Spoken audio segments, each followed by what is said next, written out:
भारताचे एक सार्वभौम समाजवादी धर्मनिरपेक्ष लोकशाही गणराज्य घडवण्याचा व त्याच्या सर्व नागरिकास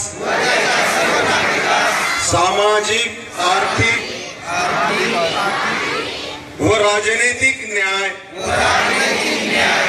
विचार अभिव्यक्ती, विश्वास, श्रद्धा व उपासना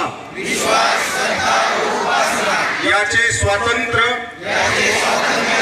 दर्जाची व संधीची समानता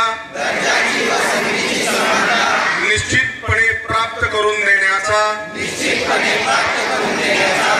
आणि त्या सर्वांमध्ये व्यक्तीची प्रतिष्ठा व राष्ट्राची एकता